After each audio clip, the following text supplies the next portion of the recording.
So they can kill us, but we can't kill them. That's what you're saying. And as far as the internet is concerned, I'm not talking about closing the internet. I'm talking about parts of Syria, parts of Iraq, where ISIS is, spotting it. Now, you could close it. What I like even better than that is getting our smartest and getting our best to infiltrate their internet so that we know exactly where they're going, exactly where they're going to be. I like that better. But we have to... Who would be... I just can't imagine somebody booing. These are people that want to kill us, folks. And you're objecting to us infiltrating their conversations? I don't think so. I don't think so. Senator Paul. Mr. Trump, are Americans safer with dictators running the world in the Middle East? In my opinion... Go ahead, Mr. Trump.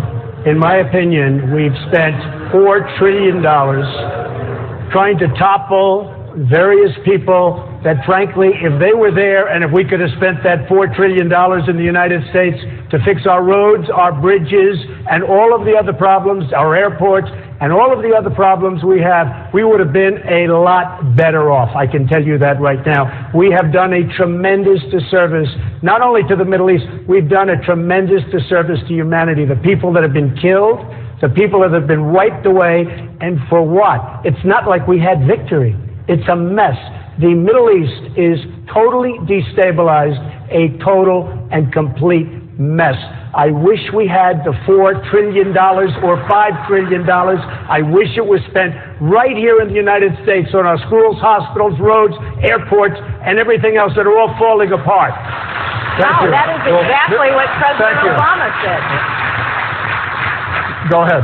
That's exactly what President Obama has said. I'm amazed to hear that from a Republican presidential candidate. But let's just start with who got it wrong. Who really got it wrong?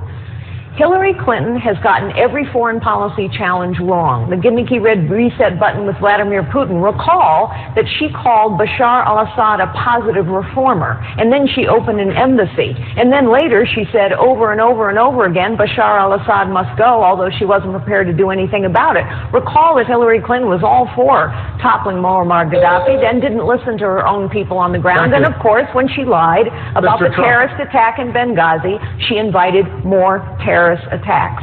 Thank you. Mr. Trump. Well, there's nothing to respond to. People feel differently. I mean, the fact is Benghazi was a disaster because of Libya. Everything just fell into place.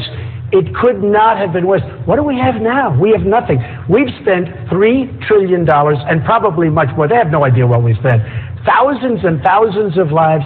We have nothing. Wounded warriors all over the place who I love. We have nothing for it. And by the way, and Ben said, and correctly, and I'm not saying this is a knock, because this is one of the finest men. You're not going to find a finer man. But I've been talking about oil for 3 years. I've been saying, take the oil, take the oil. I didn't say just bomb it. I said take it and use it and distribute it so that the wounded warriors and people...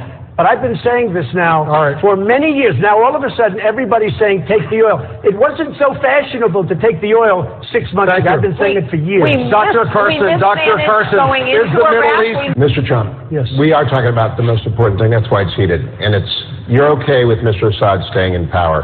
But you're also in favor of winning. If he stays in power, Iran is winning. Hezbollah is winning. Iran is winning in Yemen. They are winning everywhere. If they're winning, how can we be winning? I think Assad is a bad guy. Very bad guy. All right? Lots of people killed. I think we're backing people. We have no idea who they are. The rebels. We call them the rebels. The patriotic rebels. We have no idea. A lot of people think that they're ISIS. We have to do one thing at a time. We can't be fighting ISIS and fighting Assad. Assad is fighting ISIS. He's fighting ISIS. Russia's fighting now ISIS. And Iran is fighting ISIS. We have to do one thing at a time. We can't go. And I watch Lindsey Graham. He said, I've been here for 10 years fighting. Well, he'll be there with that thinking for another 50 years. He won't be able to solve the problem. We have to get rid of ISIS first. After we get rid of ISIS, we'll start thinking about it. But we can't be fighting Assad. And when you're fighting Assad, you're fighting Russia, you're fighting a lot of different groups. But we can't be fighting everybody at one time. Governor Christie. Governor Bush. Commander-in-Chief question. You said that Mr. Trump is not qualified to be president because he's not qualified to deal with Vladimir Putin. Why are you better qualified to deal with Vladimir Putin than Mr. Trump? Because first of all, I know what I don't know. I know what I don't know. I would seek out, as I have, the best advice that exists. I won't get my information from the shows.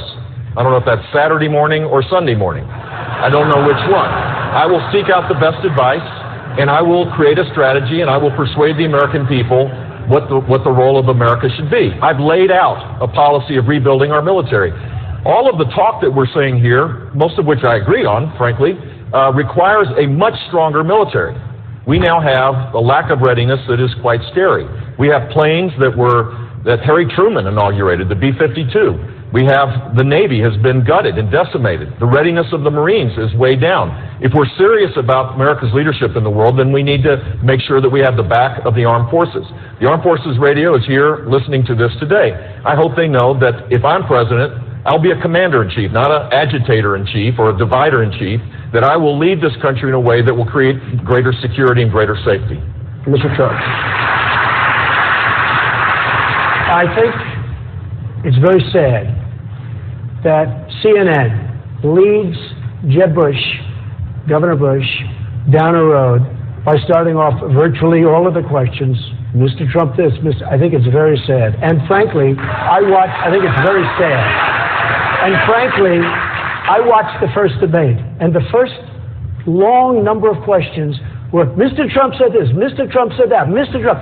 These poor guys, although I must tell you, Santorum, good guy. Governor Huckabee, good guy. They were very nice, and I respect them greatly. But I thought it was very unfair that virtually the entire early portion of the debate was Trump this, Trump that, in order to get ratings. Mr. Trump, it's not CNN. Mr. Trump, I was on CNN last night watching. Excuse me. I think it's very unprofessional. But it wasn't CNN. It was me. I watched you last night for 16 minutes. I think it's very unprofessional. It's not CNN. It's America's watching you. Okay, fine. It's America's watching. So I was mentioned, so I can bring up something, I think, right? Look, the simple fact is, if you think this is tough and you're not being treated fairly, this isn't tough and easy. Imagine what it's going to be like dealing with Putin, or dealing with President Xi, or dealing with the Islamic terrorism that exists. This is a tough business to run for president. I know, you're a tough guy, Jeb. And we need to have a leader that is real tough. You're never going to be president of the United States by insulting your way to the presidency. Let's see, I'm at 42 and you're at 3, so far I'm doing better. Doesn't matter. So far I'm doing better. You know, you started off over here, Jeb. You're moving over further and further. Pretty soon you're going to be off the end. It doesn't do a thing to solve the problem. It sounds more and more at risk. And I tell you, if I'm elected president, we will secure the border. We will triple the Border Patrol. We will build a wall that works, and I'll get Donald Trump to pay for it. I'll build it. Thank you. Senator Rubio, please. Mr. Trump, problem and secure the border. Mr. Trump, you like to say that you restarted this conversation in the campaign. I think I did. So who do you side with? Who do you side with in this? Senator Rubio or Senator I have Cruz? a very hard-line position. We have a country or we don't have a country. People that have come into our country illegally, they have to go. They have to come back in through a legal process. I want a strong border. I do want a wall. Walls do work. You just have to speak to the folks in Israel. Walls work if they're properly constructed. I know how to build. Believe me, I know how to build. But I feel a very, very strong bind, and really I'm bound to this country. We either have a border or we don't. People can come into the country. We welcome people to come in, but they have to come in legally. Thank you. Governor Bush. Yeah. Mr. Trump,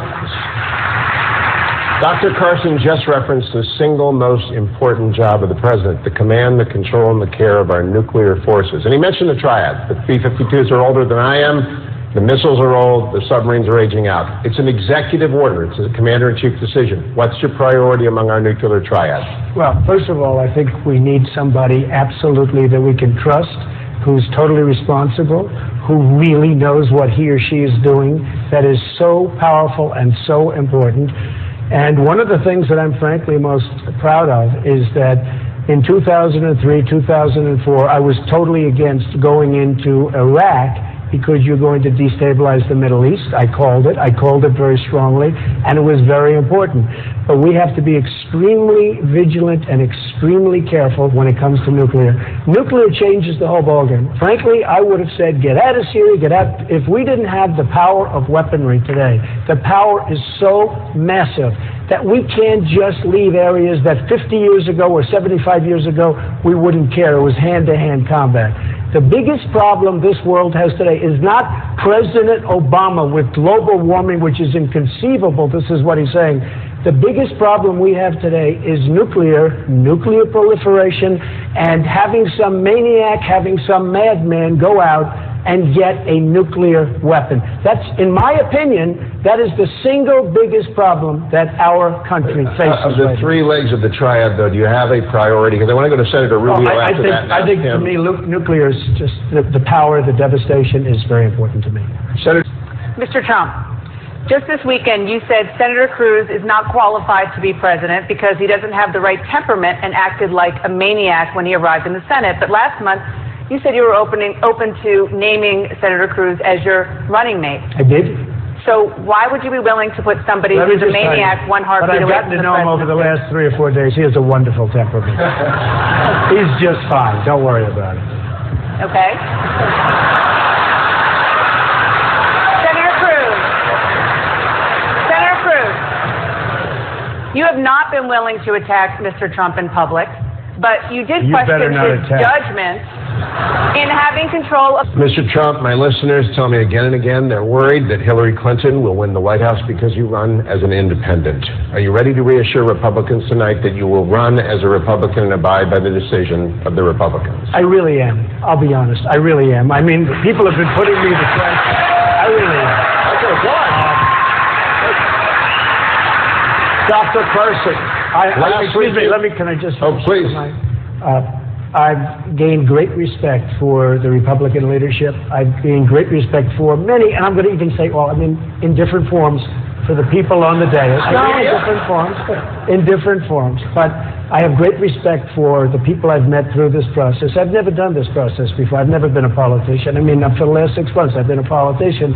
But I will tell you, I am totally committed to the Republican Party. I feel very honored to be the front runner, and I think I'll do very well if I'm chosen. If I'm so fortunate to be chosen, I think I'll do very well. Polls have come out recently say I would beat Hillary. I will do everything in my power to beat Hillary Clinton. I can promise.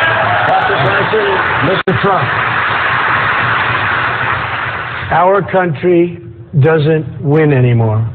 We don't win on trade. We don't win on the military. We can't defeat ISIS. We're not taking care of our great people, the veterans. We're not taking care of them. We have to change our whole way. Our healthcare system is a disaster. It's going to implode in 2017, just like you're sitting there. It doesn't work. Nothing works in our country. If I'm elected president, we will win again. We will win a lot. And we're going to have a great, great country, greater than ever before. Thank you. Thanks to all the Republican presidential candidates.